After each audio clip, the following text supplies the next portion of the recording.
What's up, everyone? It's AG Reviews back at it again. Just got back from seeing Until Dawn, so let's talk about it. So, Until Dawn is one of the newest live action video game adaptations that we got of a very popular game with the same title, Until Dawn. It was a PlayStation exclusive, and it was a game that I was in love with. It's one of my favorite games of all time. I bought both versions because there was the original on the PS4 and then a remastered for PS5, and I've platinumed both. Until Dawn is a game that is essentially a branch storyline game where you play through cutscenes, you control the characters sometimes, and then your decisions in the game affect who lives and dies and how the story plays out and how things essentially happen. So, with that being said, when I first saw the trailer for this movie, and I, had heard that it was not going to be adapting the story that we got in the video game, and it was going to be replacing the characters and not doing the same characters that we got in the video game, I was skeptical. I was a little skeptical, at least at first. I started to warm up to the idea of this film because, in my mind, what made that game so unique was the fact that you could get so many different outcomes and so many different branches and so many, different ways that the story played out. And not being able to recreate that, obviously, in live action, when you strip that away, you're kind of left with a generic horror story that we've seen, a million times. So once I saw that they were kind of doing like a Happy Death Day time loop thing, I thought, okay, that's kind of a creative way in order to still kind of give you the feel of what the video game was like with the different storylines and the different branches, while also still being able to limit itself, obviously, with the confines of this being a movie rather than a video game. So with that being said, there's essentially kind of going to be two reviews in one here. I'm going to review it as a straight up horror movie and as a movie, in general. And then I'm kind of going to give a little bit of my thoughts as a very, huge fan of that video game. So with that being said, overall, I wasn't a huge fan of this film. I'm just going to be honest. There was a lot about it that didn't really work. There were some things that I thought were creative. And then there was some mild spoilery things that I'm going to touch on at the end of this video that I actually did enjoy. But kind of get into spoiler territory. So, when that time comes, I'll let you know. But overall, wasn't the biggest fan of this movie. I felt like a lot of it didn't work, and it could have been a lot better than it was. But to start off with my positives, the first thing I want to talk about is I actually do think the concept of this movie and how they decided to do like the time loop thing was very inventive and creative. I really did enjoy that for a certain amount of the movie, where essentially every single time these characters die, time resets itself, they go back to the beginning, and then there are new horror challenges and things there trying to kill them. I thought that was unique because in the first half of the film, that really provided for each time to feel different, right? It was like they were being chased by something different each time, and so it gave it a little bit of a unique feel. So I felt like them doing that, the whole like loop thing, like I said, it was like Happy Death Day. I mean, it's been done to death. We've done this, hundreds of times, not just in horror movies, but in all types of different genre movies. So I felt like that twist and that little difference actually made this feel creative in its concept. And then another positive about this film is that it gives you that like nostalgic B horror movie style film. This is a very effective cabin in the woods style story. They use practical effects for a lot of the kills, which I thought was another standout point of this movie. The kills are pretty gnarly in there. There's not a whole lot of them, but when you get them, it's pretty good. You get a lot of gore, and the practical effects make a lot of this work. A lot of the creatures or the, antagonists who are chasing after these five kids are all with practical makeup, essentially. So I felt like that was very effective in its way that it did it. And it, like I said, it provided a like nostalgic 80s, 90s B horror movie vibe to it.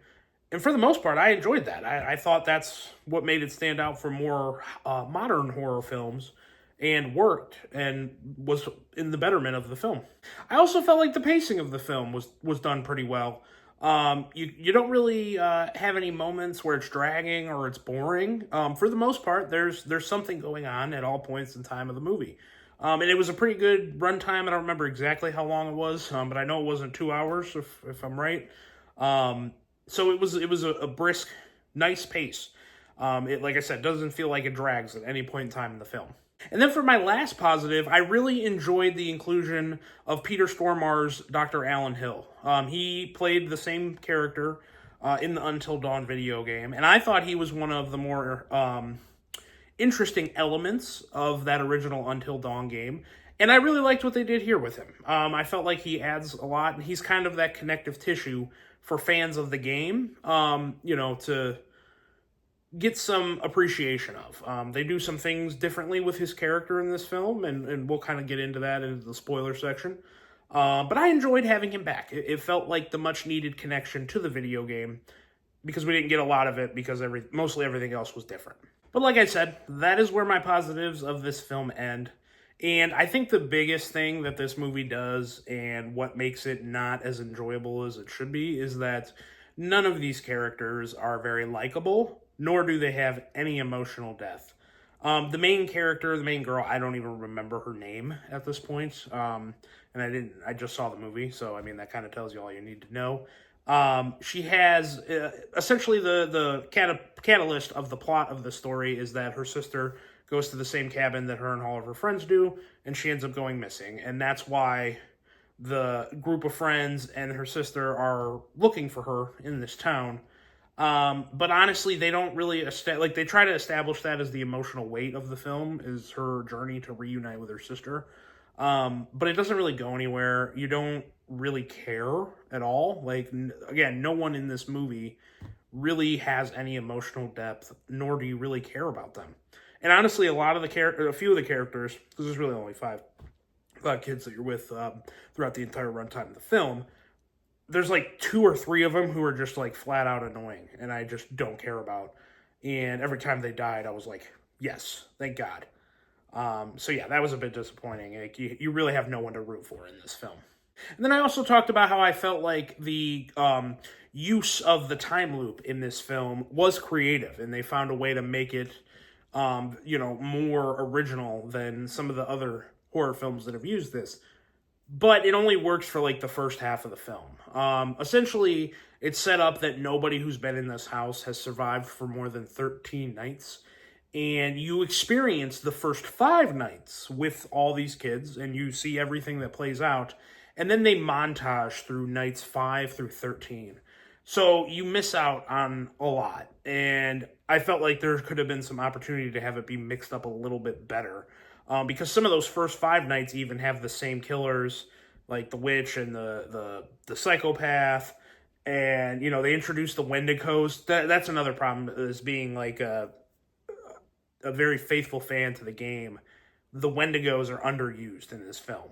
I really felt like if we would have actually stuck more to that and just kept it as the Wendigos, this could have worked a little bit better. But they montage through the 5th through the 13th, so like really once you get that, and it's like halfway through the film, they don't really get any more creative after that. Now it's about like trying to figure out how to get out of here and everything, and yeah, I didn't like how that was. I felt like they could have been given us a little bit more than they did. And then even when you got to that point, it was kind of already starting to wear thin because they just kept reusing the same characters that were going after them. It was just a little bit underwhelming. So I give them credit for trying to be creative with that idea, but it only worked for a certain amount of the movie. And then with them switching so often, it kind of felt like genre overload, because you didn't really, like, by the time you got through a bunch of different random scenarios, you didn't really care. Like, they didn't do one very strong, except for the Wendigos. I think the Wendigos were used the most effectively, but most of them were not used that well. And then when you get a mix of a bunch of them that just don't really work all that well, you kind of just don't care, right? So it causes for a little bit of, it felt like they were trying to, in a sense, they were being creative, but then in another sense, they were just trying to do too much. And it felt like it. And man, I will be honest, the scares in this game are underwhelming, to say the least. I can't even recall any moment in the film where I felt like a really like existential dread or sense of tension, or even a jump scare. Really, like I didn't even get like startled by a jump scare, which like you can expect out of modern horror movies, at least like one or two in the film. But I didn't get any of this. So when it comes to the scares, they just really were lacking in that department, and that's disappointing because the video game, man, that thing is just full of tension and full of tense moments, and yeah, I don't know what they were doing when it came to the scares in this film. It just did not work for me whatsoever.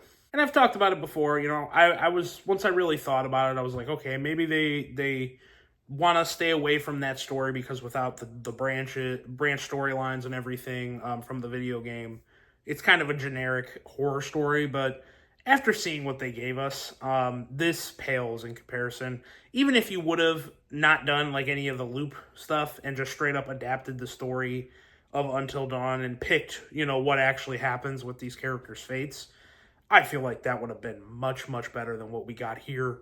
So in my opinion, this movie actually does itself a disservice by being called Until Dawn and setting it, you know, in this game universe, because that story is just so much better than what we got here. Like, even if you took away everything from it and just had the story of Until Dawn, the video game, I think that would have been a much better way to adapt this than what we got here. But all right, guys, so I'm going to get into the spoiler aspects of this film. I'm going to keep a tag up here just so that way you know. And then once I'm done talking spoilers, I will take it down and then basically conclude my review.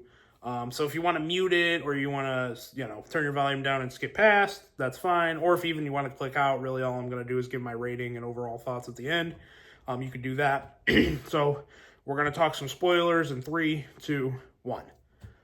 So for me, the thing that worked the most about this film was the inclusion of Dr. Alan Hill. Essentially, this movie is not an adaptation of the game. This movie, at least from my understanding, I know they weren't 100% clear in how that final third act played out. This movie takes place in the same universe as the game.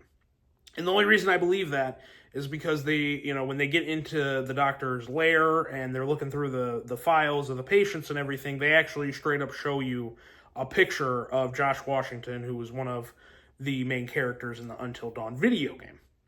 And the implication of that is that's pretty cool. We've never had a franchise that, you know, adapts a video game movie or adapts a video game into a movie, and then that franchise, like, they coexist with one another. Like, it takes place in the same universe that the game was in. I like that idea. I think that's cool, and that's something unique, you know, that Until Dawn can offer that other video game franchises don't. But again, it was a little bit disappointing because I don't think this movie was really worthy of being in the same universe as that video game. And then I also was a little bit weirded out on the implications of what and who Dr. Alan Hill is. I know they explained that he was here at this town because of the tragedy, where it's basically like a little hell on earth where like this town was sunken into the ground. So he is like attracted to areas where travesty and, you know, these broken people go to and experience these traumatic events. I thought so for me, I'm a little confused on what that means. Like, I took it when I watched the movie as Dr. Hill is not really a person. He's kind of more like an entity, like a ghost or a demon. And he goes around and messes with these people's heads to try to experiment on them and see how they react to these really bad situations. So that was essentially what happened in the Until Dawn video game, where he was attached and attracted to Josh because Josh had obviously went through the tragic loss of his sisters at the beginning of the game. And then now in this, he's attracted to this town and the people going to this town because there was all this death and this town had basically just like been wiped off the map. So that implication is cool. And if like we're going to move this franchise forward, then at that point, Dr. Alan Hill can be in the movies. And, you know, if we're going to tell a movie in a sequel based on different characters, that's awesome. And then if they decide to continue and do an Until Dawn 2 video game, that's really cool too, because they kind of teased the sequel at the end of the remastered one. That's really cool. I think that's very unique. And it could be a situation where we're still running, movies and video games concurrently in the same universe. I think that is a very unique and a very fresh idea, and one that I'm actually on board. Now, the ending confused me a little bit, because if that is the case, and I'm right in my assumption, they kind of showed like a snowy cabin at the end, like implying that that's the Washington's cabin from the original game. So maybe I just am gonna, maybe someone else, maybe anyone else who has seen this movie and is a fan of the game can kind of explain what that ending meant and what, Dr. Alan Hill's inclusion meant. But yeah, I mean, that was the aspect of it I enjoyed the most, was having him in it and kind of having that connection to the game. I thought that was really cool. Like when I saw Josh's picture, I was like, yeah, I was pretty happy. Although the picture they showed you, even though that we're in live action, the picture they showed you was like the video game, Josh. I was like, you couldn't get a picture of Rami Malek and kind of have it to where like the movies will be live action, but the video game will stay the video game, even though it's the same universe.